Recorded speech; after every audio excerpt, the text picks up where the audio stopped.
చేసిన పనుల గురించి అలాగే ప్రజలకు అప్పీలు నెక్స్ట్ వీటి కంటిన్యూషన్ ఇంపార్టెన్స్ ఓ రాజకీయ పార్టీ నాయకుడు ఏమేమి చెప్పాలనో అంతకు మించి లేదా తక్కువ ఒక్కటైనా మాట ఉందా?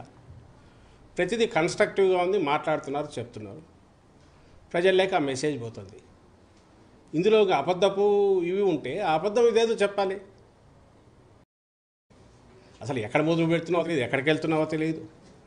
నీ అమరావతి రాజధాని ఎట్లయితే రోడ్లు ఒక దగ్గర మొదలై ఇంకో దగ్గర అయిపోతావు, నువ్వు అంతే. ఓ రోజు ఇప్పటికి ఎన్ని 20-30 పేర్లు పెట్టుకొని బయలుదేరినట్టున్నాడు. శంకారావాలు, కదలరాలు, అంతకుముందు ఇంకా ఏంటేంటో. 4 రోజులు కొడుకు తిరుగుతాడు, 4 రోజులు ఈయన తిరుగుతాడు, ఇంకో 2 రోజులు ఆయన దత్తపుత్రుడు పోయి ఆయన మానేస్తాడు. ఏ సభలో ఎందుకో తెలియదు. అందులో ఎక్కడెక్కడ పట్టుకొచ్చి 2-3 వేలకు నుంచి ఉండట్లా. అక్కడ పోయే ఛాలెంజ్లు విసిరేది, మీకు మీరు పగటికెళ్ళాలి అనేది, మీ వీపులు మీరు చచ్చుకుని మాట్లాడడం కౌంట్ డౌన్ అని. ఇంత ఎందుకు? స్ట్రైట్ ఈ రోజు నుంచి పెట్టుకోండి. రోజు ఏమేమి అనాలనుకుంటున్నారో ఖచ్చితంగా ఆరోపణలు ఇదిగో ఈ ప్రాతిపదిక మీద చేస్తున్నామనంటే రిప్లై ఇవ్వడం ఇస్తాడు ఖచ్చితంగా. ఇప్పుడు ఇవన్నీ కూడా అనవసరం. నిజంగానే కౌంట్ డౌన్ మొదలైంది, 50 రోజులు. మేము అదే అనేది ప్రజలు నిర్ణయిస్తారుగా. ఈ రోజుకు మేము ఏమేం చేశాము, ఇవి చేశామని సగర్వంగా చెప్పుకోగలుగుతున్నాం. మా నాయకుడుగా అంత ధీమాతోనే మేము మంచి చేశామనుకుంటేనే మీరు ఓటు వేయండి, ఆశీస్సులు ఇవ్వండి అని ధీమాతో నిబ్బరంగా జనాన్ని అడగగలుగుతున్నారు. నువ్వు అలా అడగగలుగుతున్నావా?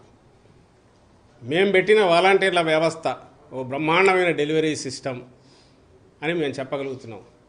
నీకు నిజంగా నీవు పెట్టిన దాని మీద నమ్మకం ఉంటే చంద్రబాబు నాయుడు తాను పెట్టిన అదేది జన్మభూమి కమిటీలు అత్యుత్తమమైనవి, మేము వస్తే అవే తీసుకొస్తాం, వాటితోనే మేము పని చేయిస్తామని ఒక మాట పొమ్మను. ఎందుకు ధైర్యం చాలట్లా? ఆ మాట ఎందుకు అనట్లా?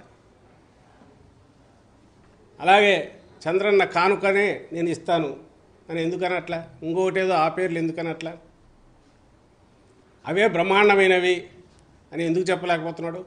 నా ఆదరణ కింద కత్తెరలే ముఖ్య, అవే బ్రహ్మాండమైనవి, అవే ఇస్తాను నేను ఎందుకని లేకపోతున్నాడు? మేము అనగలుగుతున్నాం, ఇగో ఇవన్నీ చేశాము, వీటి కంటిన్యూషన్ కావాలి. వీటి కంటిన్యూషన్ కావాలంటే మళ్ళీ మా పార్టీని ఎన్నుకొని మేము అనగలుగుతున్నాం. నువ్వు ఏమి చూసి నీకు ఓటు వేయాలనో ఒక్కసారి చెప్తే జనానికి కన్ఫ్యూజన్ పోతుంది. నచ్చితే నిన్ను ఆదరిస్తే నిజంగా ప్రజాస్వామ్యంలో అది కరెక్ట్ కూడా అవుతుంది. ఇట్లా ఊరికి పొద్దుపోని ఊపిసిపోక మాటలు, పొద్దుపోని సవాళ్ళు, తాటాకు చప్పుళ్ళు, వీటి వల్ల ఏం ఉపయోగం ఉంటుంది మేము చేసిన వాటి వల్ల?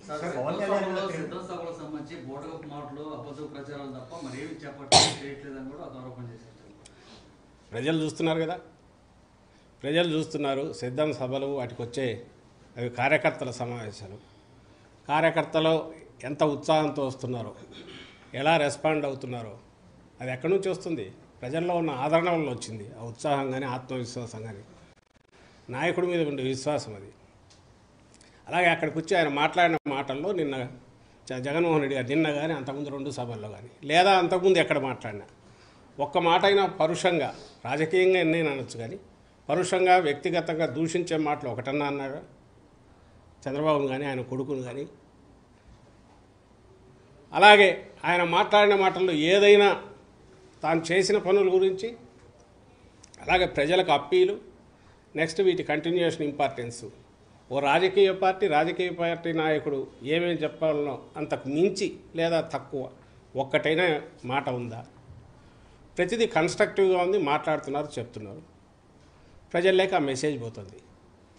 ఇందులో అబద్ధపు ఇవి ఉంటే ఆ అబద్ధం ఇదేదో చెప్పాలి. నిన్న మాట్లాడిన మాటలు దాని మీద అబద్ధం ఉంటే చెప్పాలి. ఇది మీరు చేయలే కదా, ఎందుకు మాట్లాడినారని. ఏది లేదు కదా.